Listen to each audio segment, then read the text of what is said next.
مدرسے کی تعمیر کرا دی. یہ مدرسہ انتہائی خستہ حالت میں ہے. ابھی ہمارے دوست مولانا عبد الواحد صاحب سیدھا مجھوم فرما رہے تھے کہ مدرسے کی یہ پوزیشن ہے.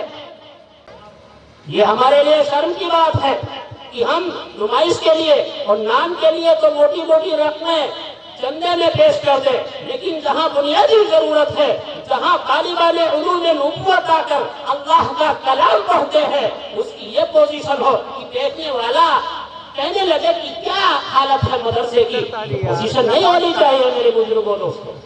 اس لیے اللہ کے رسول صلی اللہ علیہ وسلم نے فرمایا کہ صدقہ جاریہ کا کام اگر آپ کر کے جانیں گے، آپ کے مرنے کے بعد لوگ اس سے فائدہ اٹھاتے رہیں گے. چند سالوں میں 10 سال 20 سال 30 سال 40 سال میں آپ دنیا سے رخصت ہو جائیں گے. اس مدرسے میں تعمیری کام کرا دیں گے، وہ سال تک رہے گا جب تک بچے اس کے نیچے بیٹھ کر اللہ اور اس کے رسول کا نام لیتے رہیں گے.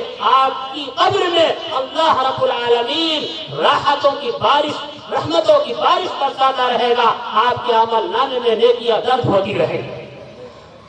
او علم ينتفع به، دوسرا آدمی کہ مرنے کے بعد بھی اس کے اعمال نامے میں نیکیاں لکھی جاتی رہتی ہیں. کوئی علمی کارنامہ انجام دے دے آدمی، کوئی علمی کارنامہ انجام دے کر کے دنیا سے جاوے. او ولد صالح يدعو له، تیسرا آدمی وہ جو اپنی اولاد کو نیک بنا کر جائے. اس کی اولاد نیک ہو، فرما بردار ہو، متقی ہو. یہ شخص اپنی قبر میں سویا ہوگا، لیکن اس کی اولاد جو نیکیاں کرے گی، اس کی اولاد اس کے لیے دعائے خیر کرے گی، تو اللہ پاک اس کی قبر میں نیکیوں میں اضافہ فرماتے رہیں گے.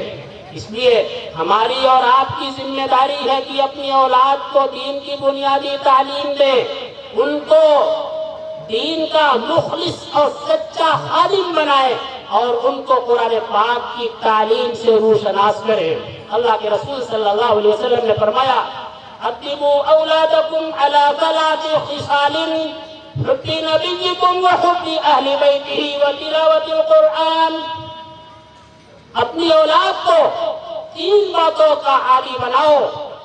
اپنے نبی کی محبت ان کے دل میں پیدا کرو، اپنے نبی کے گھر والوں کی اور نبی کے صحابہ کی محبت ان کے دل میں پیدا کرو، اور ان کو قرآن پاک کی تلاوت کی عادت ڈلواؤ. قرآن پاک کی تعلیم دو اور قرآن پاک پڑھنے کی عادت ڈلواؤ. کیوں؟ فَإِنَّ حَمَلَةَ الْقُرْآنِ فِي ظِلِّ عَرْشِ اللَّهِ يَوْمَ لَا. بچے کے صرف بسم اللہ پڑھنے پر قبر کا عذاب ہٹا دیا گیا. اگر ہمارا بچہ مدرسہ اشرف العلوم نگہی میں آ کر بسم اللہ الرحمن الرحیم پڑھنے کے بعد نورانی قاعدہ مکمل کر لے، پارہ عم پڑھنا شروع کر دے، قرآن پاک کو پڑھنا سیکھ لے، نبی پاک علیہ السلام کی تعلیمات کو، آپ کی سنتوں کو سیکھنا شروع کر دے، دین اور ایمان کی بنیادی چیزوں کو سیکھنا شروع کرے. باقی کہ پروردگار ماجرا کیا ہے مجھے بتا دیجئے. اللہ رب العالمین نے عیسیٰ علیہ السلام کی طرف وحی دے دی. فرمایا یا عیسیٰ کان ھذا العبد عاصیا ومنذ مات کان محبوسا فی عذابی. عیسیٰ یہ شخص بڑا مجرم تھا، بڑا خطا کار تھا، اور اپنی بد کرداریوں کی وجہ سے جب سے اس کا انتقال ہوا تھا اس وقت سے لے کر آج تک یہ عذاب قبر میں مبتلا تھا. لیکن صورتحال یہ تھی کہ جب اس کا انتقال ہوا تو اس کا ایک بچہ تھا جو ابھی اس دنیا میں نہیں آیا تھا. اس کی بیوی کے پیٹ میں اس کی پرورش ہو رہی تھی. کچھ دنوں کے بعد اس کی بیوی کے یہاں اس بچے کی ولادت ہوئی.